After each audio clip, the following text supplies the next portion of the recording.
Okay, so imagine a man who stood at the the very center of political power in San Francisco. Right.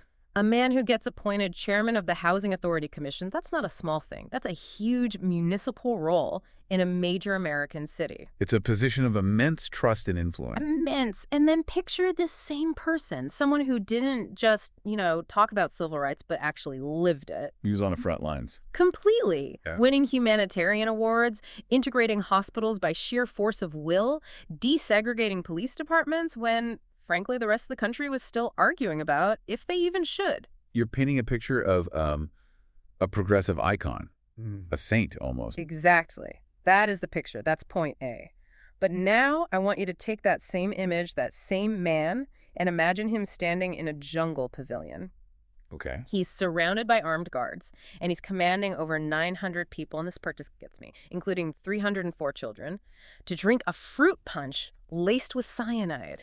It feels like a glitch in the Matrix, doesn't it? It does. Like you're talking about two completely different human beings. Yeah. But you're not. Mm-hmm. And that is the central paradox of Jim Jones. And that is exactly what we are unpacking today. This isn't just a story about a cult. I think for so many of us, when we hear the word Jonestown, we have these immediate kind of sensational flashes. You see the aerial footage of the bodies. You see the bodies, you hear the phrase drinking the Kool-Aid, which, by the way, we are absolutely going to correct today because it's a misnomer that actually drives me crazy. It's a huge misnomer. Yeah. And using it so casually, it really obscures the tragedy of what happened. It implies a choice that just wasn't there for many. Right. It takes away the coercion. But we rarely stop and ask the really mechanical question, how? How do you get from point A, being a civil rights hero in Indiana and San Francisco, to point B, the architect of a mass murder-suicide in Guyana? Well, you don't start with the cyanide. That's the thing people always forget. Right. You don't wake up on a Tuesday morning and convince 1,000 people to commit revolutionary suicide. That moment, on November 18th, 1978, that was just the final punctuation mark on a sentence that had been written for decades. Yeah. It was a slow, complex, and terrifying evolution. And the sheer scale of it. I mean, you have to remember, until September 11, 2001, this event was the single greatest loss of American civilian life in a deliberate act. That's a fact that gets lost. It's a deep, deep scar on the American psyche. It really is. And if you look at the source material we've pulled together for this deep dive, the historical records, the biographies, the survivor accounts, what you find is terrifying precisely because it's so human. Jim Jones wasn't some monster who just fell out of the sky. No. He was a man who understood human needs. He understood the need for belonging, the need for purpose, the need for equality, and he weaponized them. So that is our mission today. We are going to move past the caricature, the guy in the sunglasses. We need to understand the evolution of the man and the movement. We're going to trace this entire journey from a shack in rural Indiana. I mean, a literal shack. Through the halls of political power in California, all the way to that jungle commune. We're going to break down the specific mechanisms of control, things like Apostolic Socialism, the fate healings that fooled thousands, and the psychological torture of the White Knights. And we also have to look at the psychology of the followers, not with judgment, but with empathy. We have to try and understand why they stayed. How did a search for a better world, for a utopia, end in such absolute darkness? So let's rewind. We have to go all the way back. Because to understand the man who died in Guyana, you really have to understand the boy who was born in Crete, Indiana in 1931. And we're talking about the absolute height of the Great Depression. The environment Jim Jones was born into wasn't just poor, it was desolate. The sources describe a level of poverty that's, it's hard for us to even conceptualize today. We're talking about a shack, no plumbing, no electricity. Paper-thin walls. I mean, real grinding poverty.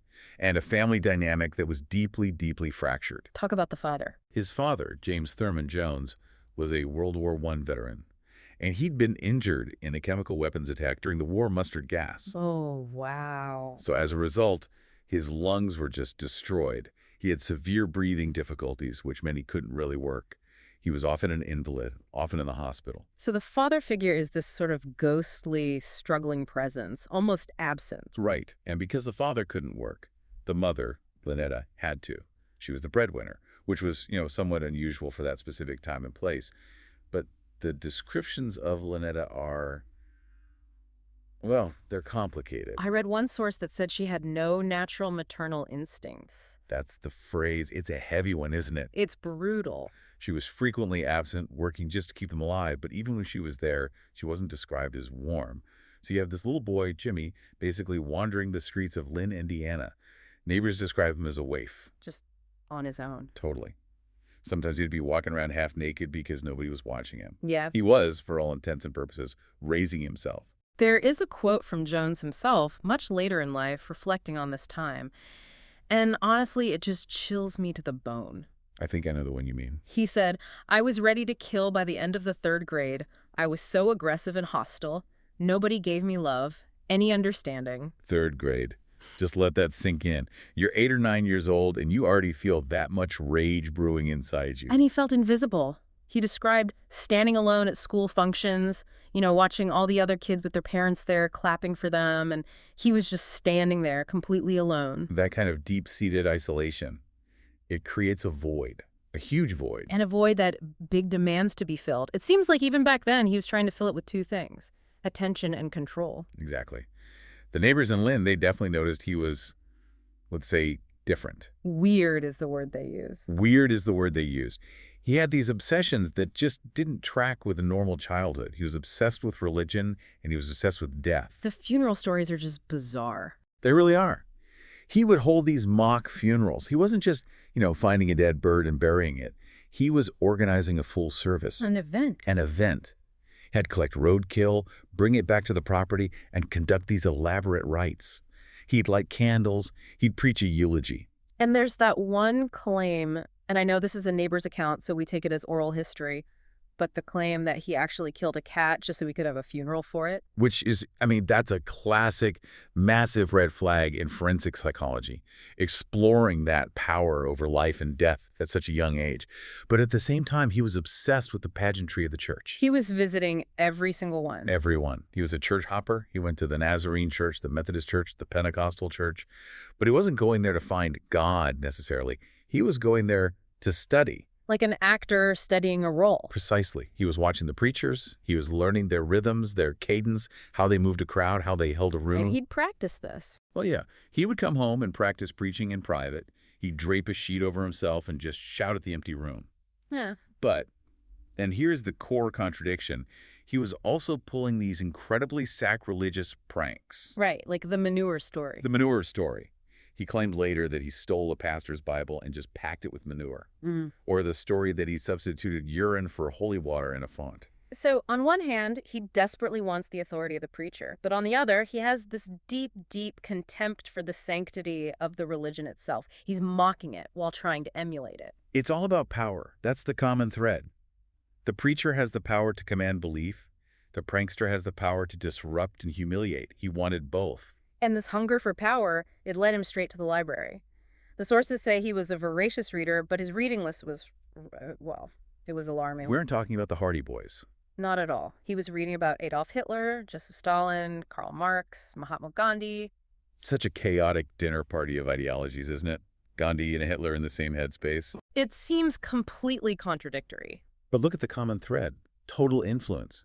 He was fascinated by the Nazis, not necessarily just the ideology, but the pomp, the rallies, the cohesion, the fact that Hitler could command that kind of total, unquestioning loyalty.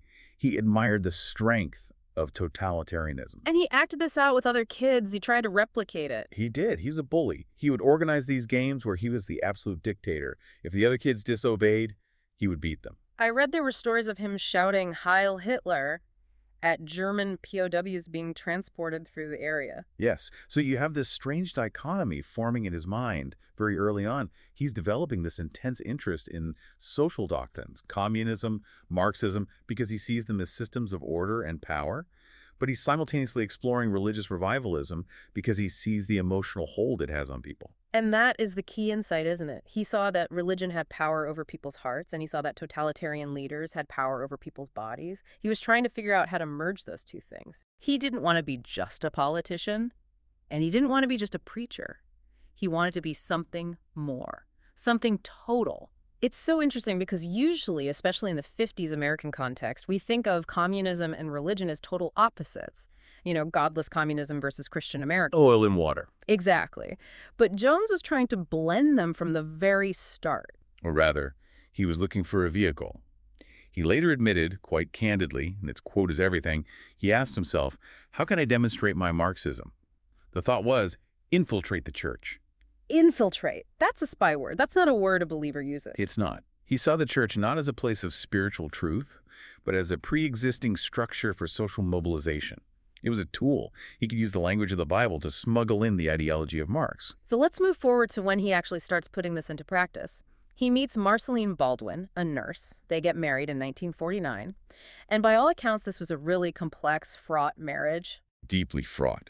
His emotional abuse was a constant, but she stayed with him right until the very end. She's a tragic figure in this whole story. And he starts his ministry in Indianapolis. And this is where the story gets so tricky for people to reconcile. Because if you just look at his actions in the 1950s, he's doing things that are objectively good. Heroic, even. Some of them. Absolutely heroic. This is what we call the mask of benevolence. If you were an outsider looking at Jim Jones in Indianapolis in the 50s, you didn't see a cult leader. You saw a crusader, a radical crusader for racial justice in a state that had a very, very strong KKK presence. He wasn't just talking the talk, he was walking the walk. Let's talk about the Rainbow family. This was radical. Beyond radical for the time. Jones and Marceline were the first white couple in the entire state of Indiana to adopt a black child. James Jones Jr. In the 1950s, in Indiana, I mean, that puts a giant target on your back. A huge one. And they didn't stop there. They also adopted children of Korean and Native American descent. He called his own family the Rainbow family. It was his personal life mirroring his public stance. He was integrating his own breakfast table before he integrated the city. And then he took that energy right to the city administration. He gets appointed director of the Human Rights Commission in Indianapolis in 1960. And he was effective. Genuinely effective. He integrated churches, he integrated restaurants, he integrated the police department. He would literally go into places that refused to serve black customers and just make a scene until they changed their policy. There is that one story about the hospital that it's so vivid.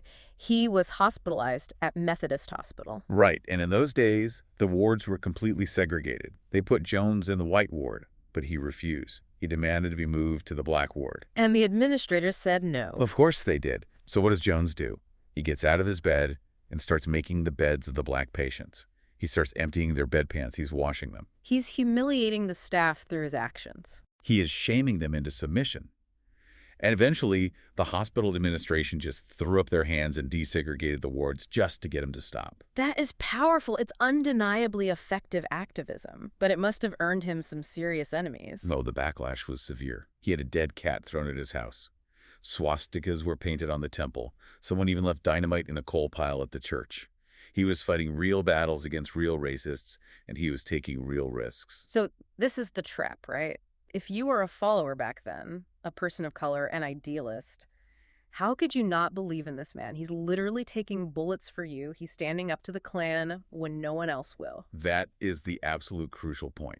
Those genuine acts of good provided a shield of moral authority. It made his later abuses almost impossible for outsiders and even insiders to process. Because you'd think he can't be a bad person. Well, look at what he's done for civil rights. Look at how he fights for the oppressed. That moral capital bought him an immense amount of leeway for a very long time.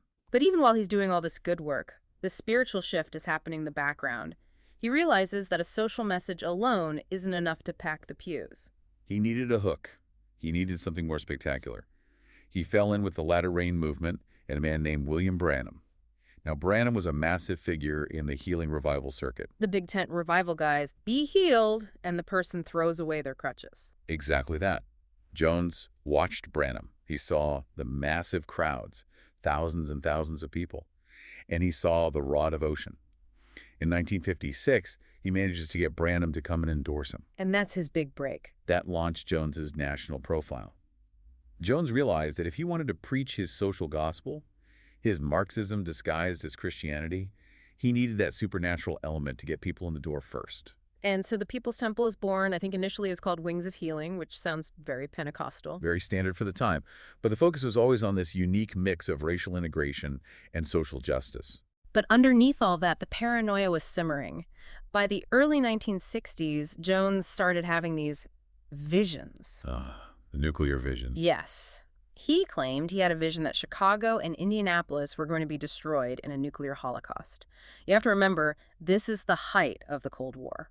The Cuban Missile Crisis is either happening or about to happen. Mm-hmm. This fear was palpable. It was in the air. Everyone was breathing. And this leads to a really bizarre chapter where he basically just abandons his flock and moves to South America. Yeah, he read an article in Esquire magazine in 1962.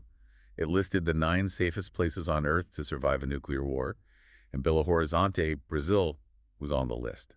So what does he do? He packs up the family and moves. Just leaves the church high and dry. Pretty much. He's trying to find a safe haven for himself and his inner circle. He spends time in Belo Horizonte, then Rio. But while he's gone, the temple back in Indiana starts to fall apart. Without his central, charismatic leadership, attendance plummets. They run out of money. So he realizes he can't just be a prophet in exile. He actually needs the flock. He needs their money and their devotion. He returns in late 1963. But he doesn't want to stay in Indiana. He tells everyone that the vision has been updated. The new safe place, the place that will be spared from the coming nuclear apocalypse, is Ukiah, California. Out in Redwood Country. Exactly. It was believed to be geographically shielded from nuclear fallout patterns. So he initiates this massive move. He convinces about 140 of his most loyal followers to uproot their entire lives and move from Indiana to California. This is such a critical tactical step in cult building, isn't it? The isolation. It's step 1 in the playbook. It is the beginning of the end of their autonomy. Yeah. By moving them across the country, he's cutting their ties. They're leaving behind their extended families, their skeptical cousins, their old jobs, their entire safety net. So once they get to Ukiah, they're completely dependent on Jones and the temple. For everything. Friends, housing, social validation, their very identity. And once they are in California, that's when the theology starts to mutate. It gets much more specific and much more radical. This is where Apostolic Socialism really takes shape. Jones began to explicitly reject what he called the sky god. The sky god. What did he mean by that? That was his term for the traditional Christian God, the God of the Bible. He started teaching that the sky god was a tool of oppression. How so? He said it was an invention by white men to keep women and minorities down. He argued that the promise of pie in the sky when you die was a trap to keep people from demanding justice on earth. He even wrote this tract called The Letter Killeth, arguing that the Bible was full of errors and justifications for slavery. That is a hard pivot for a church. If there's no sky god, who are they supposed to worship? Well, who's standing right there in front of them holding the microphone? Jones. He moved from calling himself a prophet of God to claiming that he was a manifestation of God, or Christ, or Buddha, or, bizarrely, Lenin. Wait, he claimed to be the reincarnation of Lenin. He claimed to be the reincarnation of all of them. He basically created a spiritual buffet. He told them, if you see me as your God, I'll be your God. If you see me as your father, I'll be your father. He became the tangible, living deity for his followers. And to prove this so-called divinity, he had to perform miracles. But we know now from the source material and from defectors that these were all total theatrical fakes. They were magic tricks.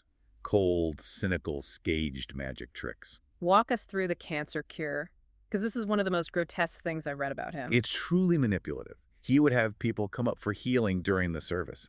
Usually these were people who were either planted in the audience or had been groomed beforehand.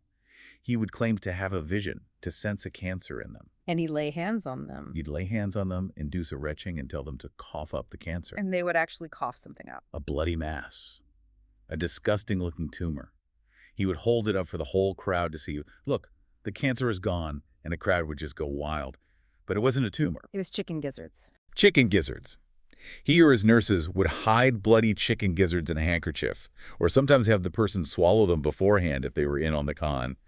He would use sleight of hand, used animal organs to simulate miracles. That is just, it's so predatory. He's preying on people who are sick, who are literally terrified of dying. And he also did the mentalist routine, the clairvoyance act.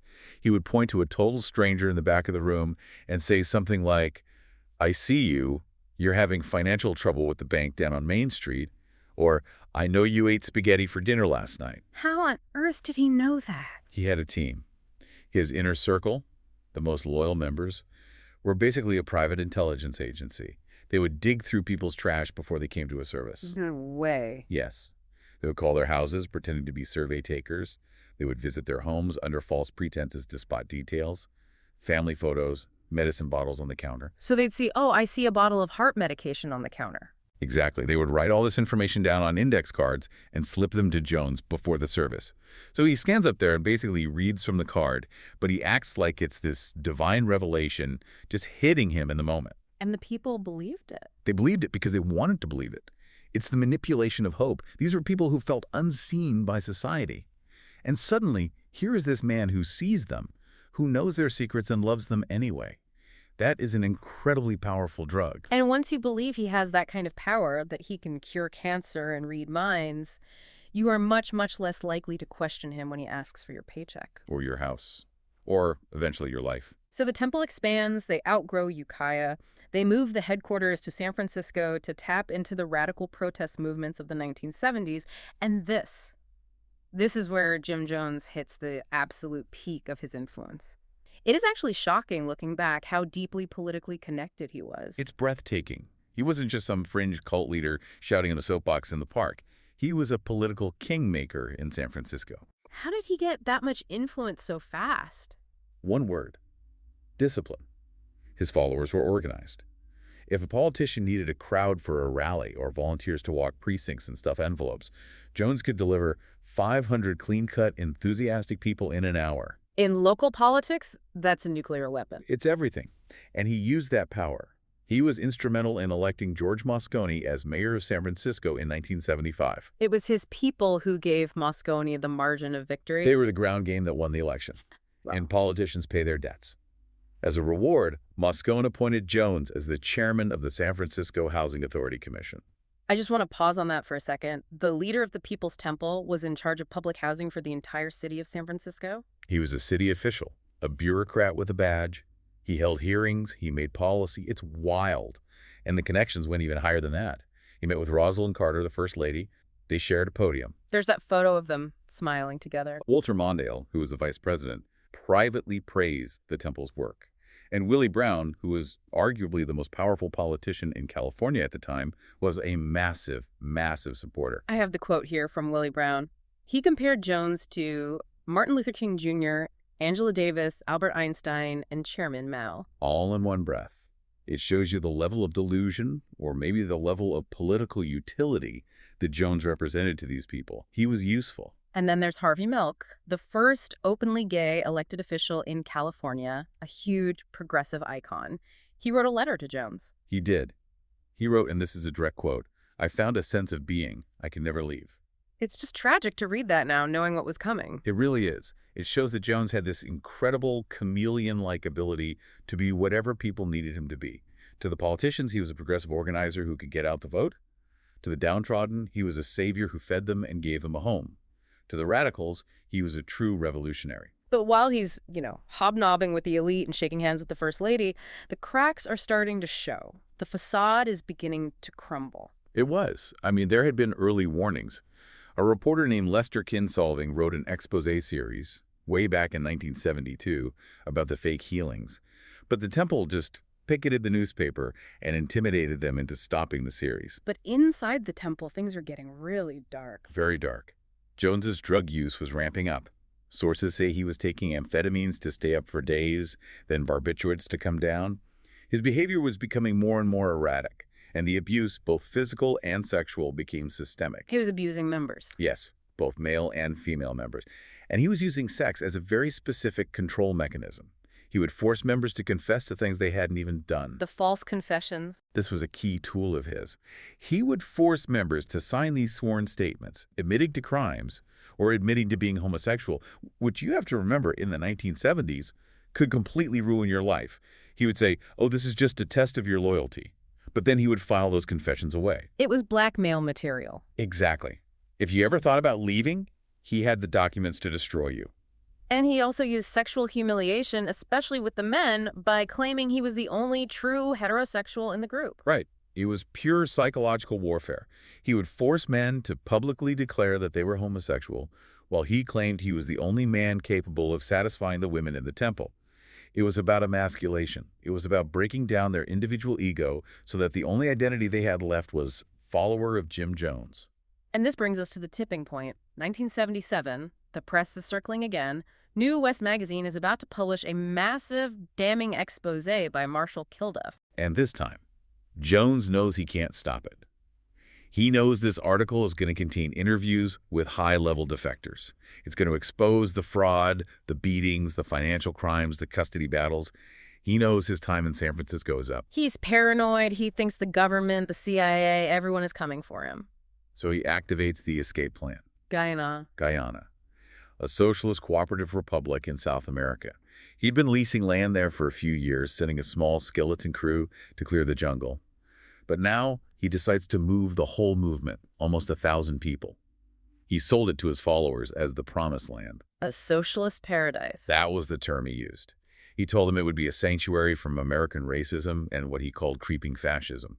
He told them they were going to build a utopia from the ground up, where they could live in peace, grow their own food, and be truly free. But when they got there, the reality was something else entirely. It was a bait and switch of the highest order.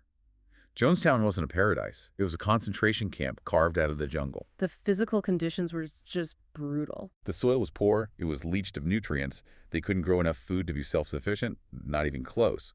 So the diet was basically rice, beans, and something they called rice water soup. People were losing weight rapidly. They were malnourished and exhausted. Meanwhile, what was Jones eating? Jones was eating meat. He had a refrigerator in his cabin stocked with food. He had soda. He had his own personal food stash while his people were literally starving. And the work schedule? Brutal. 6:30 in the morning to 6 at night, 6 days a week. Clearing dense jungle, farming in the equatorial heat. And this is the part that really breaks people, after working a 12-hour day, they had to attend these long meetings at night. The pavilion meetings. Jones would sit on his throne in the main pavilion and just talk over the loudspeaker. He would preach, rant, and rave for hours, sometimes till 2 or 3 in the morning. So the people were sleep-deprived, malnourished, physically exhausted, and completely, utterly isolated. He confiscated their passports, didn't he? The moment they arrived. For safekeeping, he said. So now you're in the middle of a remote jungle, you have no money, no passport, and you don't speak the local language. You are trapped. And he controlled the entire information flow. Total information control.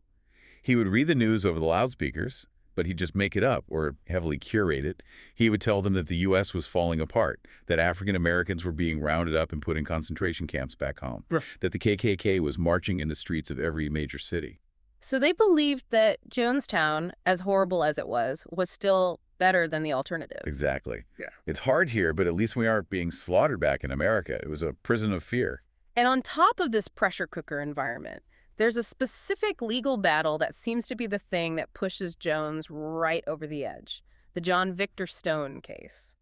This is absolutely critical to the endgame. Timothy Stone was a very high-ranking member, an attorney, who defected. His wife, Grace, also defected, but they had a son, John Victor. And the boy was still in Jonestown. Yes. Because Jones claimed that he was the biological father of the boy, not Timothy, and he refused to let the boy leave. He kept the child as a hostage. So the parents are back in the U.S. absolutely frantic. And they organize. They form a group called the Concerned Relatives. They start lobbying Congress, the State Department, the media. They are shouting from the rooftops, "Our family members are being held hostage in a jungle compound by a madman." This just fed right into Jones's paranoia. It confirmed all of his worst fears. He truly believed the U.S. government, the CIA, and these traitors were all conspiring to destroy his community, and this paranoia birthed the White Knights. I want to spend a moment on this because it's the psychological mechanism that really explains the end. What exactly was a White Knight? A White Knight was a rehearsal for death. It was a loyalty test wrapped in sheer terror. How would it start? The sirens would just suddenly sound, often in the middle of the night. Jones's voice would boom over the loudspeakers. White Knight, we are under attack." He would tell them that mercenaries were in the jungle, or the CIA was coming over the ridge to get them. And he had his guards firing guns, right? To make it sound real? Oh, yeah. The Red Brigade, his security squad, would be out there firing rifles into the trees. Everyone, men, women, children, would have to run to the central pavilion in a panic. And then what would happen? Jones would tell them that there was no escape, that the soldiers were coming to torture them, to castrate the men, to kill the babies in front of them. He would tell them that the only honorable way out, the only way to save themselves from that pain, was revolutionary suicide. So he lines them all up. He lines them all up. He brings out a vat of liquid. He tells them it is poison, and he orders them to drink it. My God, imagine being a mother in that line, holding your child, believing that soldiers are literally about to storm the compound and kill you, and this cup is being presented as the only way to save your child from torture. And they would drink it. They would stand there weeping, hugging their families, waiting to die.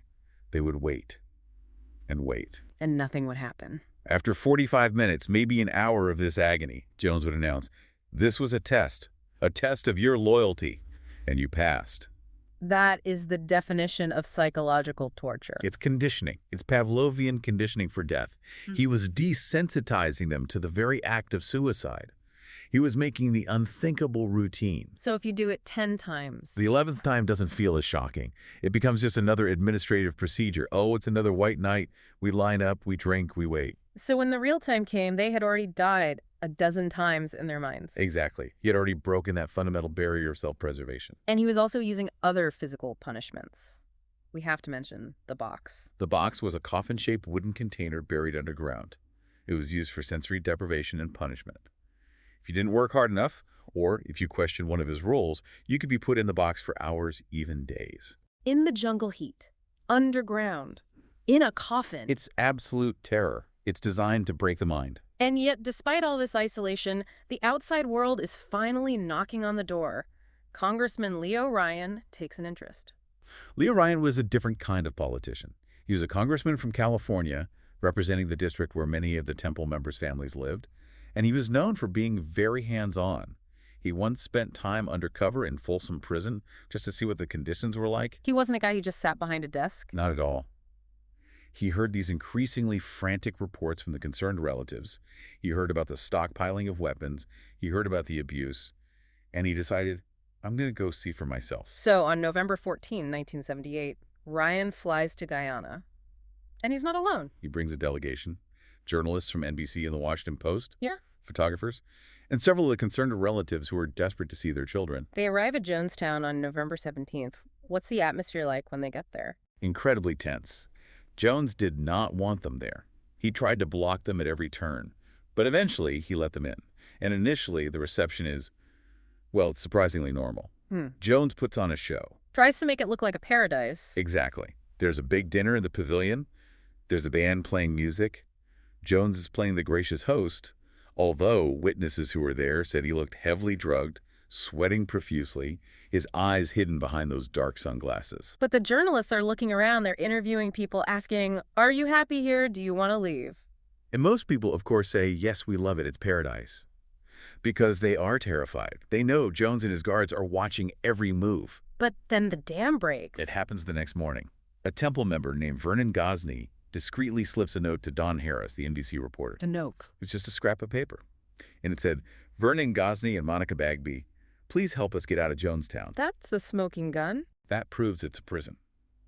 Don Harris puts the note in his pocket. Later, he confronts Jones with it. Jones tries to play it cool. He says, oh, people play games, they lie. If they want to leave, they can leave. But the facade is just crumbling by the second. Once word gets out that some people might be leaving with the congressman, others start stepping forward. Take me too. I want to go with my kids. Jones is just watching his kingdom dissolve right in front of his eyes. He bugs them to stay. He offers them money. But in the end, about 15 defectors decide to leave with Ryan's group. So Ryan gathers this group. They all load onto a truck to drive to the small airstrip at Port Kaituma, which is a few miles away. And the atmosphere is just terrifying. As the truck is trying to leave, a loyalist named Don Sly attacks Congressman Ryan with a knife. He's pulled off, but it's clear the violence has started. They get to the airstrip. There are two planes waiting, a small Cessna and a larger Otter. They are trying to load the defectors on. Everyone is incredibly nervous. And then a tractor trailer pulls up to the edge of the runway, and on the back are members of the Temple's security squad, the Red Brigade. And they just open fire. They open fire with rifles and shotguns at point-blank range. This is the tragedy at the airstrip. It's just absolute chaos. Congressman Leo Ryan is shot and killed. He's the first and only U.S. congressman to be assassinated in the line of duty. 3 journalists are also murdered.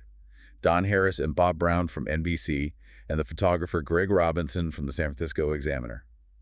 And one of the defectors, Patricia Parks, is shot in the head. Jackie Spire, who was Ryan's aide at the time and who would later incredibly become a congresswoman herself, she was there. She was shot 5 times. She lay on the tarmac and played dead. She waited for hours, bleeding, until help finally came. It was a brutal, chaotic, cold-blooded execution. And back at Jonestown, the truck with the shooters returns. Jones knows what has happened. He knows the line has been irrevocably crossed. You don't kill a U.S. congressman and get away with it. He knows the jig is up. So he calls everyone to the pavilion. This is it. This is the final gathering. He gets on a loudspeaker and announces the congressman is dead. And then he spins the narrative one last time. He tells them that because of this attack, the American military is now going to invade Jonestown. He says they will parachute in, they will shoot the seniors, they will torture the children. He creates a new imminent threat. They are coming for us right now. And then he offers the solution he's been rehearsing with them for months. Revolutionary suicide. He frames it not as giving up, but as a final act of political defiance. We will die on our own terms. And we know exactly what happened in that pavilion because of the death tape. Q042. The FBI recovered a 45-minute audio recording of this final meeting, and it is one of the most harrowing documents in human history. You can hear the babies crying in the background. You can hear Jones's voice slurred from drugs, but still commanding. But it wasn't unanimous. There were people who pushed back.